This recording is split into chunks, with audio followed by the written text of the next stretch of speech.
everybody, and welcome to the Degenerates podcast. Hey, it's Mike and Tony here. We gotta go now. We're going to go do a podcast, and we're doing it with you, so come and watch. We're gonna do a good job. Hello, everybody, and welcome to, what's the number of this one? I didn't check. Is this 18? 18. Episode 18 of the degeneration of Degeneration of capitalism. Let's get it. Every single episode, we get more degeneration of our age and our bodies. Yeah, and capitalism also degenerates with every episode we upload. No, it doesn't. Yeah, capitalism will go on forever. Yeah. There will always... But this episode isn't about capitalism. We can do that next week if you want. This episode's about dreams. Right. Yeah, Mike has been reading a book about dreams. Yeah, it's kind of cool. It's called, shit, let me just get it really quick. It's right here. Awesome. It's called The Archetypes and the Collective Unconscious by Carl Gustav Jung. And it's pretty cool so far, you know. Talks a lot about, I don't even know, I haven't gotten that far into it yet. But right now he's describing all the different ones. I just finished his description of the anima, which is like the female archetype of the collective unconscious. So it's kind of like both like it's kind of like it's both impulsiveness, but also like there's wisdom behind it. It's kind of weird. That's cool. Yeah. The reason that I wanted to talk about dreams was because ever since I stopped drinking and stuff, I've been having pretty vivid dreams, and they're real good. I haven't had a nightmare yet, so that's good. But I might.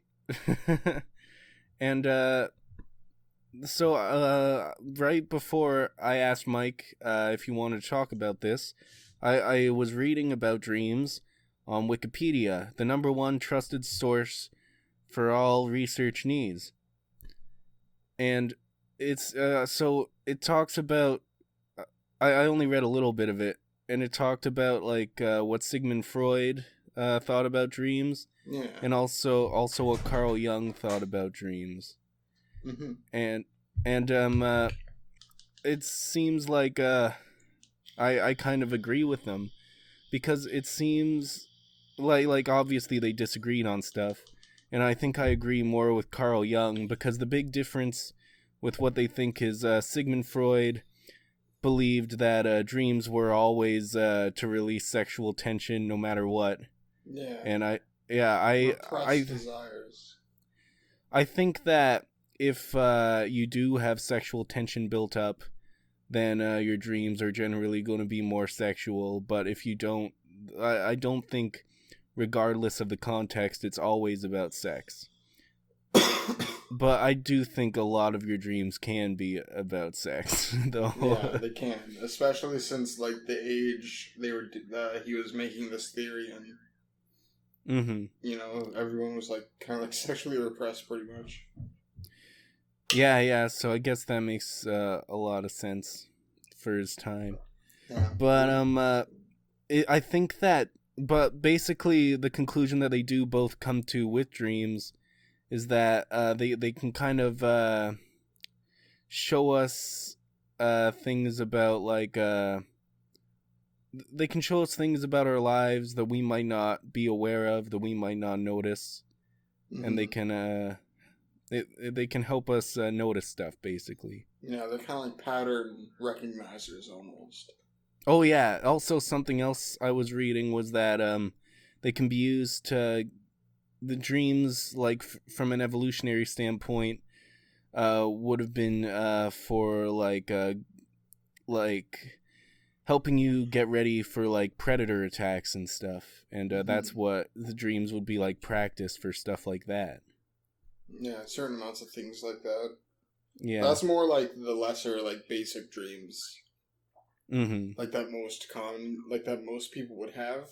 But then you can get into, like, archetypal dreams that can really, like, show you a lot more. Mm. I have a couple of examples of dreams that I've had in the last few weeks that sort of made me come to the conclusion that dreams are there to kind of show you things you might not notice. Like, there was one day when I was, like, really stressed out, and I didn't but then when I went to sleep, what I dreamed about when I was sleeping was chain smoking. I just dreamt that I was chain smoking for my whole dream, pretty much. And then when I woke up, I was kind of like, wow, I spent my whole dream just fucking chain smoking all night. Because this was, like, after I hadn't had smokes in, like, a couple months. And then I kind of thought, like, wow, this is, I must be really stressed if I'm dreaming about chain smoking. And then I just kind of thought maybe I should chill out a little bit. And so then that's just kind of what I tried to do that day, and then I felt a lot better. But yeah, just little things like that. That's the only example I can remember, but I remember there were a few, because it's hard to remember dreams, but there were a few other times when I kind of had, like, oh, that dream I just had was kind of showing me this or this. Yeah. And it seems kind of obvious now that I think about it, and I should probably do this to change it. Yeah. I think I've said this before, but depending on which side I sleep on before I go to sleep, I have, like, different kinds of hypnagogic hallucinations. Because I don't remember my dreams, but I can remember my hypnagogic hallucinations. And so basically I'll just, like, depending if I'm on, like, the right side or the left side, I'll have different kind of content. Like, on my left side, it'll be a lot more focused towards, like, dialogue and thinking about ideas. And on the right side, it's more about, like, you know, pictures and stuff. Pictures, moving concepts that can't be expressed in words and things like that. That's really cool. And yeah, it's fucking awesome.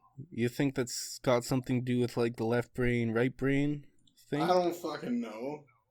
Maybe. It could even just be, like, stimulation of, like, one side versus the other. Yeah, because like, it sounds like... Stuff.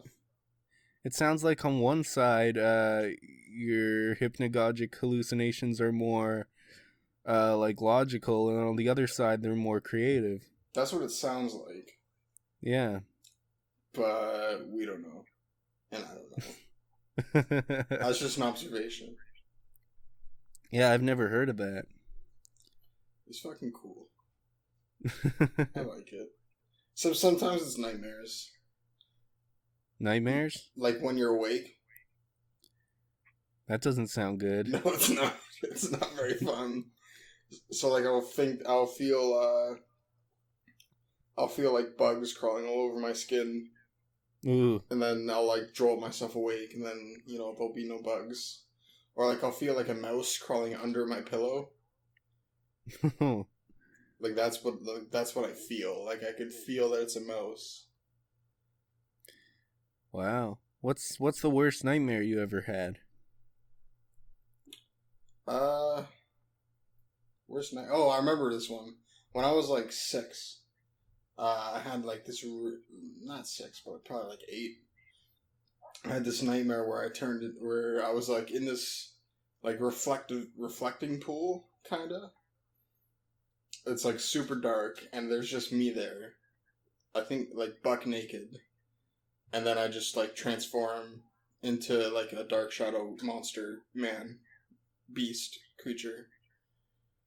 And then that's my nightmare. And then you wake up? Yeah, I woke up, and I was scared. Wow. Yeah. It sounds kind of stupid, but, like, the actual dream itself is super duper scary to, like, a fucking 8-year-old. How old? Like an 8-year-old. Yeah, I remember a couple of nightmares from when I was younger. I remember in one, me and my family were running away from Frankenstein, and that was really scary. And in another one, yeah, from Frankenstein, because I had seen Young Frankenstein for the first time, which is a really funny movie. Everyone go watch Young Frankenstein. It's got Gene Wilder, the guy who played Willy Wonka in the original Willy Wonka and the Chocolate Factory. And it's a parody of Frankenstein. It's called Young Frankenstein. It's really funny. But I just seen that, and I had a dream where me and my family were running away from them, and then I went off by myself to try to hide because I was tired of running, and then Frankenstein found me, and then I woke up.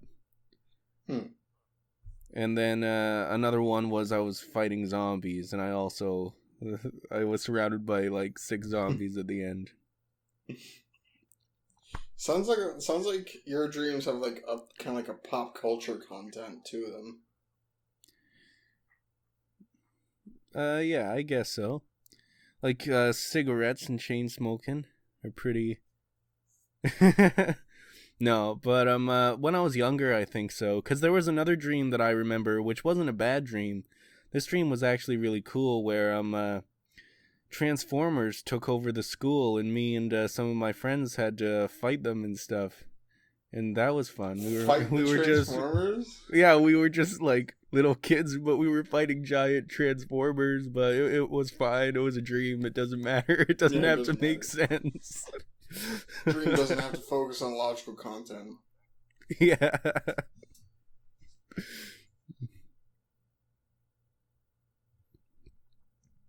So I guess when I was younger, there was more pop culture stuff, but I'm not sure if it's like that much anymore. Yeah. So what do you think? So you saw a little bit about what Carl Jung was saying about dreams. Mm-hmm. What do you think that your dreams reflect any of that? Well, yeah, all that I read was that he believed that our dreams are there to, like, we dream and it shows us stuff. Like, that's pretty much all that I read. I read more about what Sigmund Freud said. And then I read that Carl Jung disagreed with him on some things, and but agreed with him on other things. Because Sigmund Freud really only really believed in the singular unconscious. But then Carl Jung had a dream about this himself. Sigmund Freud brought him to look at a box in his basement, and then he opened up the box. But then Carl Jung discovered that there were more boxes underneath that box, and there was this labyrinth of boxes. And so that's like a metaphor for Freud discovering the unconscious, whereas Sigmund Freud discovered the collective unconscious. So, yeah, and there's a lot of it's not even just archetypal themes and stuff like that. It's also symbols, like water, the sun, various things like that, like bathrooms and stuff. That's a symbol, a modern symbol for water. Even how pretty much all of the religions have very similar stories in them. Yeah, in their books. What is it called? The snake. The big snake. Not Tiamat. Well, Tiamat is one. Tiamat is one of the Mesopotamian religion, but there's also the Leviathan. The Leviathan in the Bible, and there's so many more. There's I think there's an Egyptian one as well. Yeah, I think there's an Egyptian one. But yeah, a lot of these stories have the same kind of story or content, where the ancient Mesopotamian one has the god Marduk be split up into 12 pieces, and I can't remember my Mesopotamian religion good. Yeah, they split up Marduk. No, they don't split up Marduk. Anyways, they do stuff with they do like similar things. People get split up and like their body is like to make the world and stuff like that. You know how it is. Oh yeah, religion's crazy. Yeah, I think God uses the Leviathan to like make another world or something like that. Maybe. That's pretty cool. Yeah.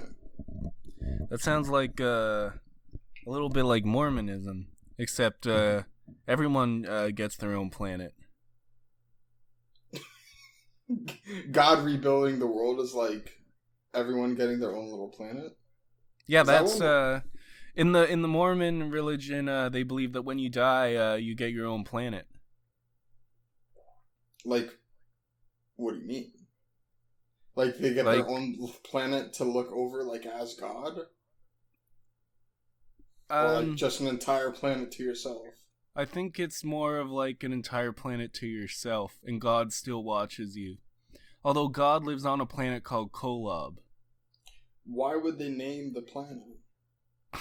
I don't know. Like, that's the thing. Like, once you name something, it takes out every kind of, like, you know, the mystery behind it, almost. I know a little bit about Mormonism just because I like the musical The Book of Mormon. And, I really like the South Park creators, and they do a lot of Mormon-related, stuff. Yeah. So that's what I know, like, that God lives on a planet called Kolob. Jesus has his own planet. Everybody gets their own planet.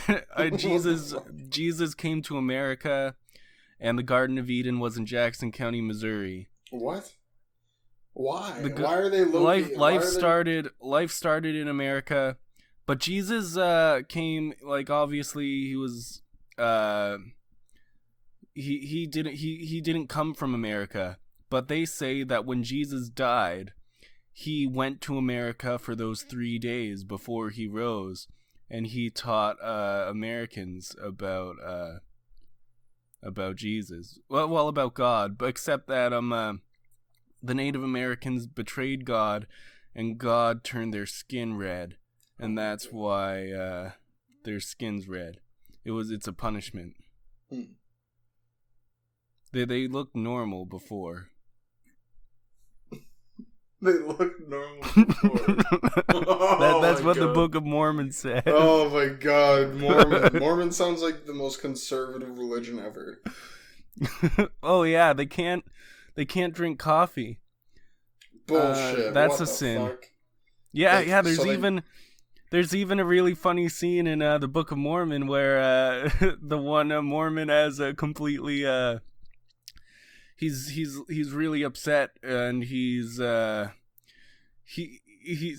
goes to the bar and starts drinking a whole bunch of like lattes, and is getting like drunk off of the caffeine, and he gets really fucked up off it because he's never had like any drugs before.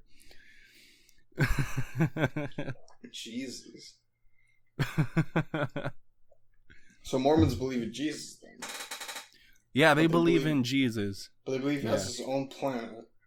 Yeah, the Book of Mormon, the Mormons, they believe in the first two. They believe in the Old Testament and the New Testament and the Book of Mormon. Okay. Mm-hmm. There's bound to be some inconsistencies in there, but that's not really my place to judge, because religion is full. Religion's full of inconsistencies, I think. At least like when you start getting into the more complex ones and mixing multiple different books. Yeah. That's one reason why Jesus, when he died for our sins, it kind of nullified a lot of the Old Testament, and his teachings, a lot of them are inconsistent with a lot of the teachings of the Old Testament, but it's okay because Jesus was sent by God, and he was changing it because everything had changed, and a lot of the rules that applied when the Old Testament was written didn't apply then anymore. Yeah, well, like Jesus is God, just in mortal form. It's awesome. It's awesome how they like do that. Mm-hmm. How they make that story. Yeah.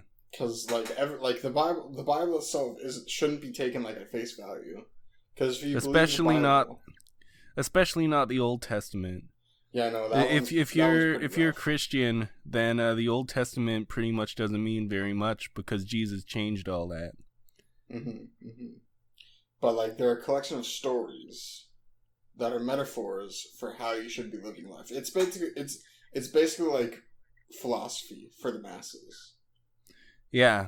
And a lot of these people who were writing these books were very smart people. Very moral people, because they were all fucking... What the fuck is it called? Priests and shit. They were like good men. And written by a collection of them. And have you ever seen Monty Python's Life of Brian?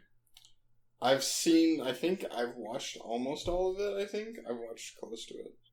Yeah, I loved that movie when I was a kid. And I'd watch it over and over again. I memorized the whole movie. And I remember watching the documentaries. And that's basically what Monty Python, the guys from Monty Python, they say that was what they were trying to say with the movie. Was kind of like... a lot. What's written in the Bible, it was written by people who were very smart, and they used a lot of metaphors. And what? My brother's here. Let me show my door actually.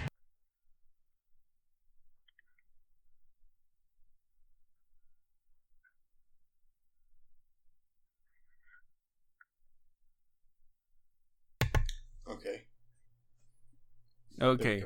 There we go. Well, yeah.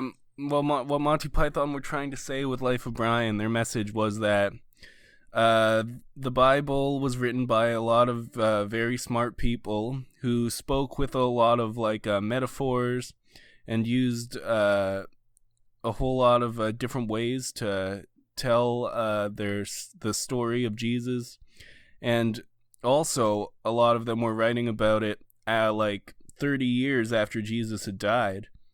So you can't take it like at face value, even at that point, even though obviously they would remember a lot of that stuff because the disciples were teenagers.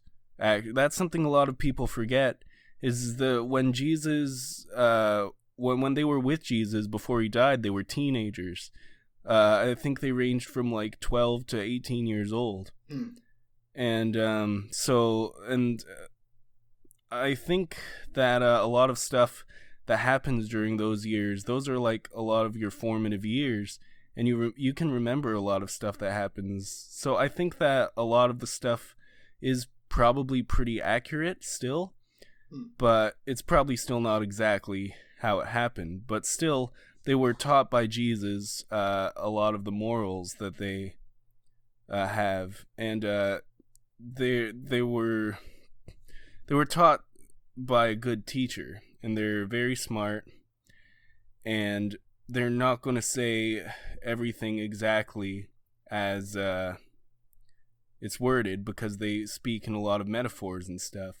And a person who isn't smart can look at it, and they can completely change the whole meaning of it.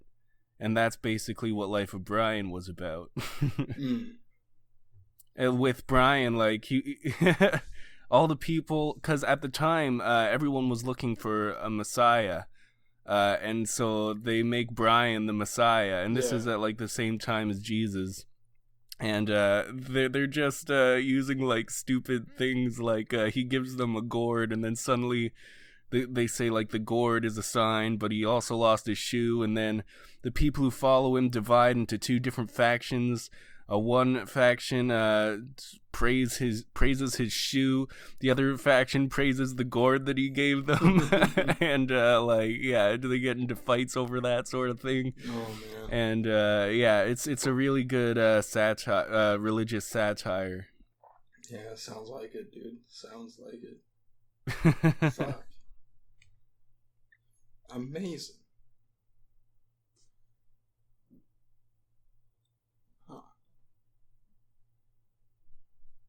Yeah. You could say that religion is kind of like a dream.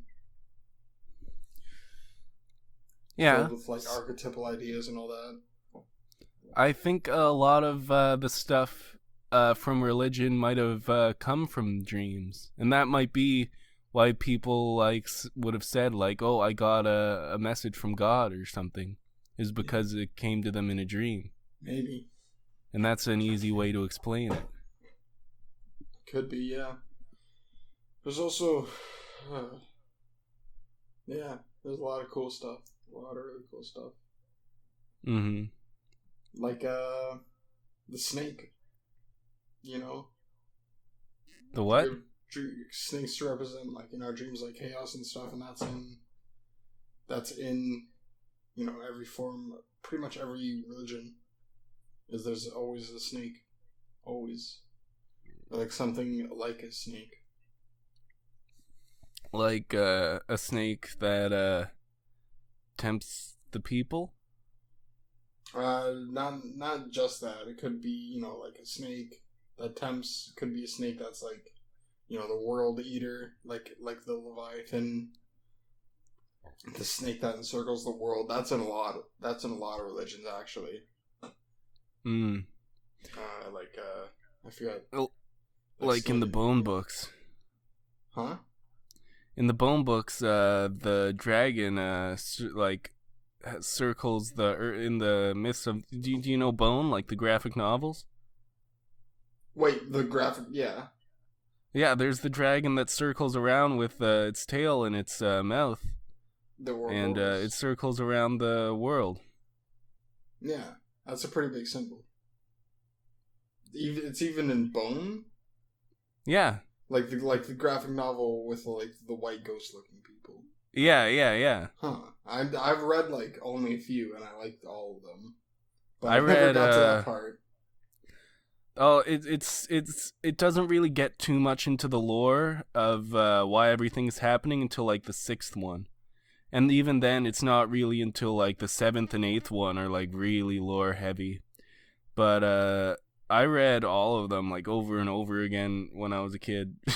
I actually memorized the first 3 books of the Bone books too. What's like the main overall story? Mm-hmm. Like what's going on with the Bone? Yeah. Oh man, a lot. There's a lot that goes on. Basically, the 3 bones run away. They have to run away from the town because Phony Bone, he always pulls these scams, and he tried to pull a scam where he would become mayor, and it didn't work. And they go into this valley, and there's these ancient creatures and stuff that you don't really understand, but they're trying to capture Phony Bone for some reason. And it turns out that the reason they're trying to capture him is because there was a prophecy. And the prophecy was Phony Bone, the balloon he was trying to be mayor, and he for this campaign he had a giant balloon of himself, and it got cut off, and it floated away, and they found it floated into the valley, and the ancient ones found it, and they thought that it was a prophecy of someone coming to like destroy them or something, and so they wanted to destroy Phony Bone because they thought that he was gonna come and kill them. Jesus. So that's why they're chasing after him.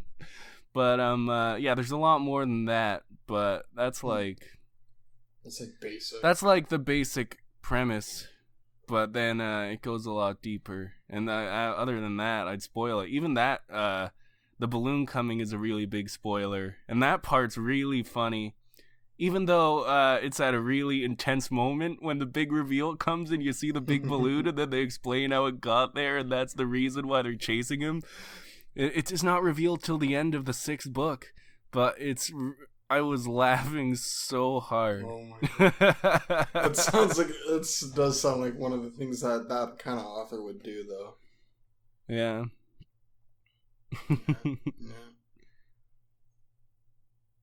Yeah. Well, it's been about 30 minutes now. It has been about 30 minutes. Holy shit. That's a long time. We took up a long time? Yeah. Well, 30 minutes is like half an hour. Yeah. Yeah. We talk for half an hour every weekend. On the Tangerine podcast. The Degenerates podcast. Oranges. Well, we're probably gonna end this, but if you like dreams, then you should watch them. Yesterday I live streamed a video game that I bought yesterday just to test out live streaming, and it's a short one. I played the whole game. It's called What Remains of Edith Finch, and there's some pretty.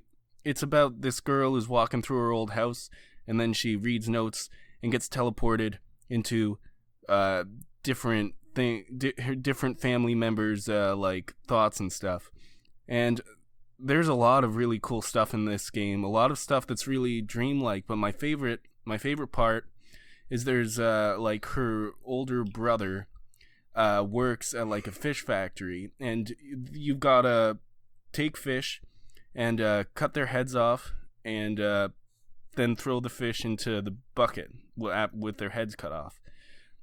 And then so you do that with the right stick of the controller, but then with the left stick he's daydreaming. He's like daydreaming at his job, and you've got to control him, and his daydream keeps getting like crazier and crazier, and he becomes this like king and stuff, and you gotta like take over villages and shit on your boat and stuff. Oh my God. But you've also gotta do the fish thing at the same time, and it was really awesome.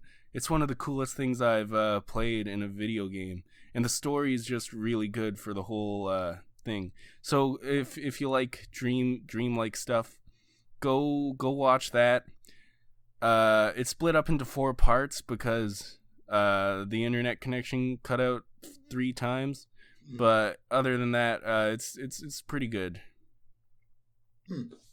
Sounds fucking awesome, actually. Yeah. There's a lot of different kind of games like that where you just kind of like go around. I like a lot of the games where it's like animated and all that, where it has like, it's like clip art animation basically. But like a lot of those games have like time as a main kind of mechanic. Like you can change the time. like Don't Starve? No, where you can actually change the time, like the seasons and all that. Like in Don't Starve, the seasons change on their own though. Yeah, on their own. Yep. Yeah. But these games are more like puzzle games, I think. Not like survival. Oh. But yeah. Pretty cool. So, yep. Games are like the future of entertainment. Do you have anything else you'd like to say before we go? No. Okay, awesome. I think we got everything. Well, everybody, this has been the Degenerates podcast with Mary and Terry. Yes, the gay couple. Yeah. Well, we'll see you next week with 19, and then the week after that we'll have a book club. Wow. Book club. See everybody. See everyone later. Goodbye. Goodbye.